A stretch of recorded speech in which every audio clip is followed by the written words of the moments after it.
Hola y bienvenidos a la historia de Roma. Capítulo 40. La guerra se expande. En el episodio anterior vimos cómo tras la masacre de Cannae, los romanos, una vez se recuperaron y tras comprobar que Aníbal no iba a destruirles inmediatamente, cambiaron por completo su enfoque en la guerra.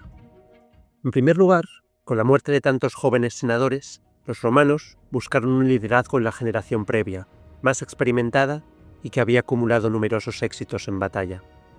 Además, eliminando la regla de que debían pasar 10 años para repetir una magistratura, Roma dotó a sus mandos de continuidad, eliminando así a jóvenes impetuosos e impacientes que necesitaban conseguir la gloria en pocos meses. Además, Roma cambió del todo su estrategia.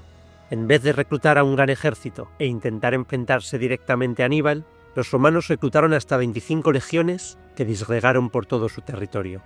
Si Aníbal atacaba en algún punto, las legiones allá apostadas se retiraban, mientras que otras atacaban en algún otro lugar. Esta manera de aplicar las tácticas fabianas garantizaron a Roma su primer éxito tangible en Italia. La ciudad de Capua era la segunda por tamaño e importancia en Italia, y por tanto supuso un duro golpe para los romanos cuando en el 216 a.C., tras la batalla de Canas, cambió de bando para unirse a los cartagineses. Por fortuna, el resto de ciudades de la región de Campania no cambiaron de bando junto con Capua, sino que se mantuvieron firmes aliadas de Roma. Algunas, como Neápolis o Nola, resistieron varias veces las embestidas de Aníbal y nunca fueron tomadas, y otras, como Casilinum, la más cercana a Capua, fueron tomadas varias veces por romanos y cartagineses. A partir del 212 a.C., los romanos pusieron un gran esfuerzo en recuperar Campania, y los dos cónsules del año, Quinto Fulvio Flaco y Apio Claudio Pulcro, asediaron la ciudad de Capua. En respuesta, Aníbal, que se hallaba ocupado por el sur de Italia, envió 2.000 jinetes númidas y la promesa de acudir en ayuda de la ciudad. Con ayuda de estos jinetes y de la propia caballería capuana, de las mejores en Italia, pudieron ganar varias escaramuzas a los romanos, pero no impedir el bloqueo y el inicio del asedio. Por lo tanto, Aníbal tuvo que retroceder con todo su ejército y puso en fuga a los cónsules romanos. Sin embargo, a las pocas semanas, Aníbal recibió noticias de que un imprudente comandante romano estaba desplazando tropas por el este de Italia y partió con todo su ejército a tenderle una emboscada. Aunque esa operación fue un éxito para Aníbal, que logró causar hasta 16.000 bajas en los romanos, tan pronto como se alejó de Campania, Quinto Fulvio Flaco y Apio Claudio Pulcro volvieron a asediar la ciudad de Capua con una fuerza de 60.000 soldados. Los romanos comenzaron a construir un muro alrededor de Capua, y justo antes de que se terminase, Capua logró enviar un embajador a Aníbal con una última súplica. Sin embargo, el atareado general púnico estaba ocupado en otra región italiana y no pudo atender la petición. Antes de terminar completamente la muralla alrededor de Capua, los romanos prometieron piedad a sus ocupantes con la promesa de que cualquiera que se rindiera en ese momento recibiría un perdón completo. Ninguno de los capuanos lo hizo. Para el 211 a.C., los generales romanos se mantuvieron en el mando del asedio, y ya con la muralla completamente construida, no quedaba mucha esperanza para Capua. Los romanos incluso habían aprendido una nueva táctica para neutralizar a la caballería que tantos problemas les había causado. Aníbal representaba la última esperanza para Capua, y una vez más marchó con su ejército para salvar a sus aliados. Sin embargo, en esta ocasión, los romanos estaban bien fortificados y simplemente se limitaron a ignorar a Aníbal y repeler todos sus ataques. Desesperado y sin más opciones, Aníbal Barca dirigió su ejército a Roma por primera vez, con la esperanza de atraer así a la defensa a todas las legiones que asediaban Capua. Sin embargo, los romanos ya habían aprendido que aunque el ejército de Aníbal era temible en el campo abierto, no suponía ninguna amenaza para unas murallas bien defendidas. Tras unos pocos meses asediando Roma, el propio Aníbal se retiró sin haber conseguido nada. Viendo que nada podía hacer por los capuanos, Aníbal se volvió al sur de Italia, abandonando a sus aliados, que no tuvieron más opción que rendirse. Los senadores capuanos fueron ejecutados por traición, se nombró a un gobernador romano y la ciudad perdió todos sus antiguos privilegios. En los próximos años, Capua perdería su estatus de ciudad más importante de Campania, y Neápolis, la actual Nápoles, se convertiría en la capital de la provincia. Así, Aníbal perdió a su mayor aliado en Italia. Las cosas en la guerra empezaban a cambiar. De hecho, el resto de pueblos itálicos empezaban a darse cuenta de la situación. Roma empujaba por todos lados a la vez, y Aníbal no podía estar en todos lados para defenderlos. Aunque Aníbal no perdía ninguna batalla, poco a poco iba perdiendo territorio, y como los romanos se mostraban clementes con los traidores, cada vez más ciudades de las que habían cambiado de bando iban volviendo a jurar fidelidad a Roma. Al menos en Italia, las cosas se iban poniendo difíciles para los púnicos. Mientras tanto, en Sicilia se había abierto un nuevo frente de guerra. Así como en la primera guerra púnica la ciudad de Siracusa, bajo el mando del rey Hierón II, se había convertido en la más fiel aliada de Roma, tanto que en el Tratado de Paz se especificaba que se mantendría su independencia al sureste de la isla.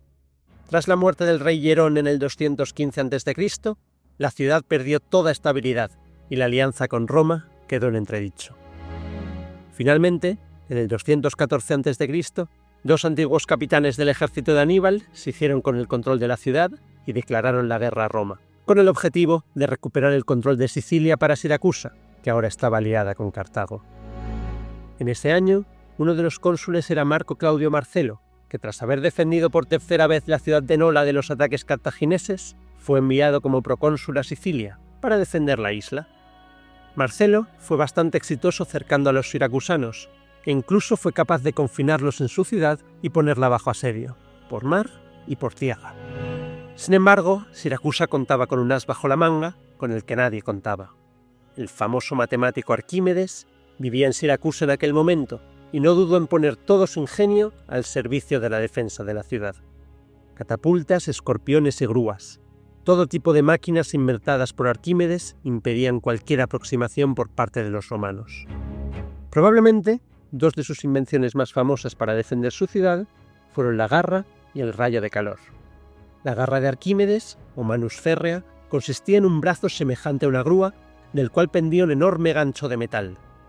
Cuando se dejaba caer la garra sobre un barco enemigo, el brazo levantaría el barco completamente, desgarrándolo o simplemente volcándolo, lo que al final provocaría su hundimiento.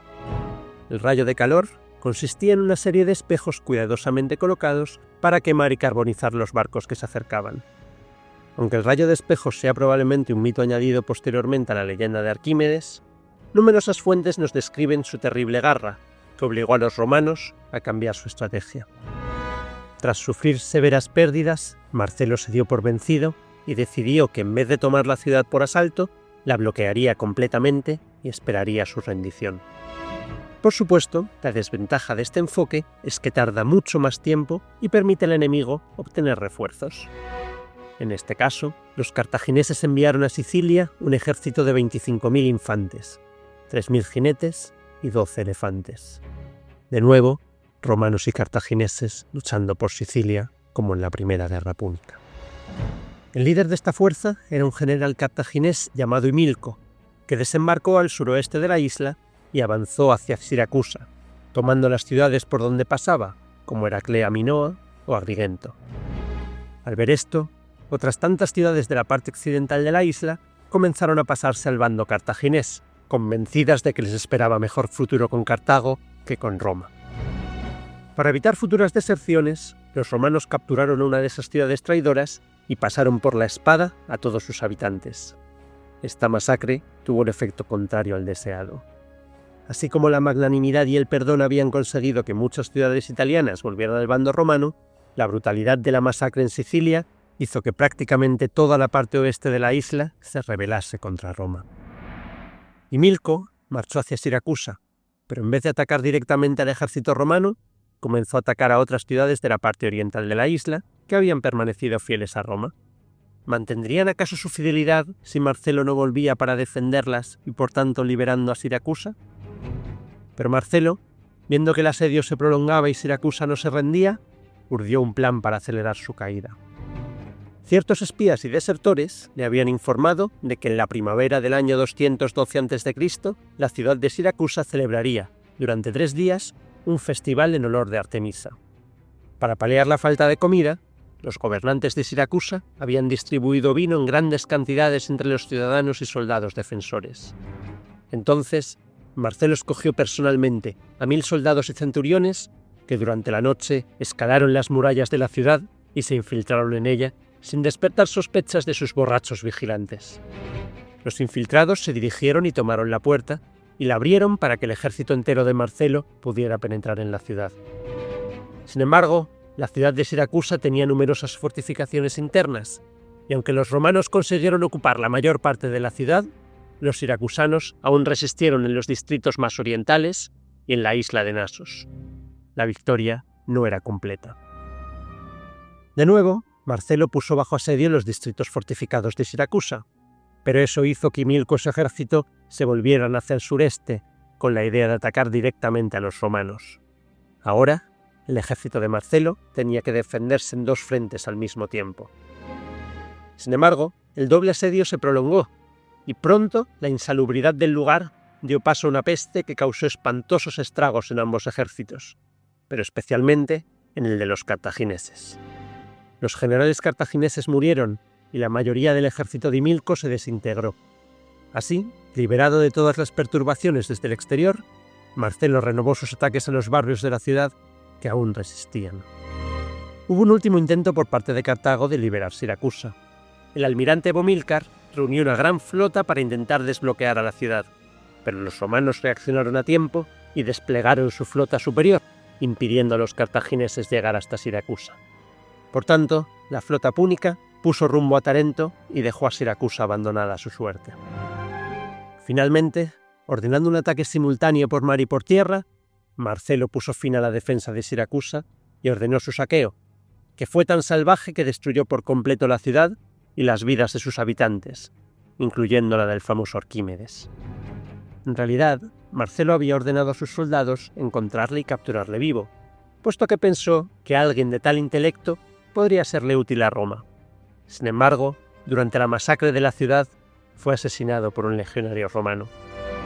La leyenda cuenta que Arquímedes estaba inclinado, estudiando los dibujos de un problema que había dibujado en el suelo, y fue matado cuando se negó a identificarse ante el soldado romano. La misma leyenda nos cuenta que sus últimas palabras fueron: «No molestes mis círculos». Los pocos supervivientes fueron vendidos como esclavos, y una gran cantidad de obras de arte griegas fueron capturadas para el tesoro romano.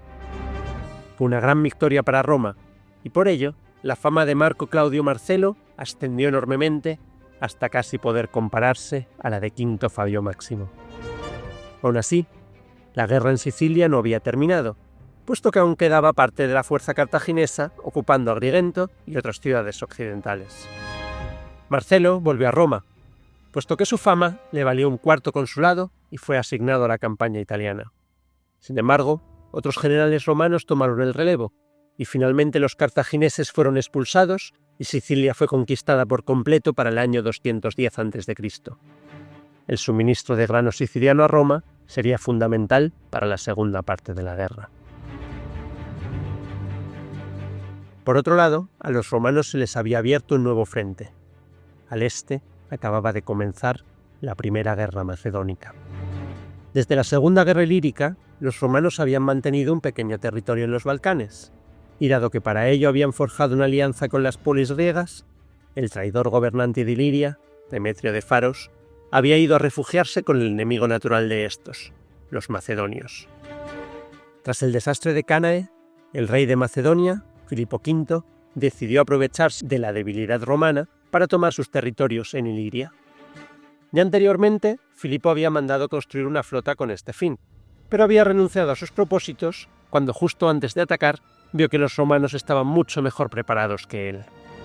Ahora, pues los romanos en sus horas más bajas no esperaba que fueran a poder rechazar a la vez a Cartago y a Macedonia, por lo que tras Canaán envió mensajeros a Aníbal para firmar un tratado que estuvo listo en el verano del 215 a.C. En el tratado, ambos pueblos, Macedonia y Cartago, firmaban una alianza y apoyo militar mutuo, y en caso de rendición de Roma, Aníbal se comprometía a que cediesen Iliria y varias islas griegas del Adriático a Filipo. Sin embargo, una carta de Aníbal a Filipo y los términos del tratado entre ambos fueron descubiertos por los romanos cuando unos embajadores macedónicos fueron capturados por una galera romana. La noticia de la alianza entre Filipo y Cartago supuso un gran golpe para Roma, pero al estar prevenidos, no dudó en reforzarse la flota del Adriático para impedir cualquier movimiento o desembarco de Filipo en Italia. Ahora, las pequeñas galeras macedónicas poco podían hacer contra los quinquerremes romanos. Por esa razón, en el verano del año 214 a.C., Filipo V decidió atacar las 3 colonias romanas en Iliria por tierra, consiguiendo únicamente tomar una de ellas y asediar otra. Inmediatamente, los romanos mandaron refuerzos desde Italia y fueron capaces de retomar la ciudad y repeler a todos los atacantes macedonios. En el 211 a.C., los romanos renovaron su alianza con las polis griegas. A cambio de soporte naval, los griegos se comprometían a atacar a Macedonia por el sur. Ellos se quedarían todo el territorio conquistado y los romanos solo tomarían una pequeña parte del saqueo. Con esta ventajosa alianza, los griegos no dudaron en atacar Macedonia en numerosos frentes a la vez, efectivamente manteniendo ocupado a Filipo durante el resto de la guerra. De hecho, en el 210 a.C., Roma devolvió a Italia la legión que protegía Iliria, y tan ocupado estaba Filipo con los griegos que ni siquiera pudo aprovechar esta circunstancia. La primera guerra macedónica duraría hasta el año 205 a.C., una guerra en la que Roma apenas tuvo que participar, pero que mantendría a Filipo V ocupado y sin posibilidades reales de ayudar a Aníbal. Recapitulando, la Segunda Guerra Púnica no había comenzado bien para Roma. Nadie había podido prever todo lo que Aníbal hizo. Salir de Hispania, atravesar la Galia y cruzar los Alpes había cogido desprevenidos a los romanos. Además, la maestría táctica de Aníbal en batalla había noqueado a Roma. Solamente contando las batallas de Trebia, Trasimeno y Canas, más de 100.000 romanos habían perdido la vida. Como consecuencia de ello, numerosos aliados italianos, sobre todo del sur, abandonaron a Roma para unirse a Aníbal. Sin embargo, a partir del 215 a.C., las tornas de la guerra empezaron a cambiar. Los romanos se volvieron más cautos y adoptaron definitivamente las tácticas fabianas, inutilizando en la práctica la estrategia de Aníbal. Aníbal no perdió una batalla, y allá donde iba nadie podía oponerse a su ejército. Pero Roma ganaba prácticamente cualquier batalla en la que Aníbal no podía personarse. Dentro de la península itálica, Roma obtuvo sus primeras victorias con la recuperación de Capua, incluso manteniendo la ciudadela de Tarento, que Aníbal nunca pudo conquistar del todo. Y fuera de Italia, todo eran malas noticias para los cartagineses. En Cerdeña no habían logrado nada. En Sicilia, Roma había recuperado Siracusa, y la alianza con los macedonios no aportó absolutamente nada. Pero lo más importante para Cartago eran sus posesiones en Hispania. Esas minas financiaban toda la campaña y llenaban los bolsillos de las clases dirigentes de Cartago. Aunque nadie parecía darse cuenta, la Segunda Guerra Púnica podía resolverse en Hispania. Si los hermanos de Aníbal vencían a los hermanos escipiones, Aníbal podría haber restaurado el flujo de refuerzos y por fin acometer el asedio de Roma. Sin embargo, si los escipiones lograban tomar el control de Hispania, sería difícil que Aníbal pudiera mantener el control de la lucha en Italia. En el próximo capítulo nos centraremos en exclusiva en las guerras en Hispania, cuyo devenir definiría finalmente la guerra. Y veremos también la evolución del más joven de los escipiones, un verdadero Aníbal romano que lograría dar por completo la vuelta a la Segunda Guerra Púnica.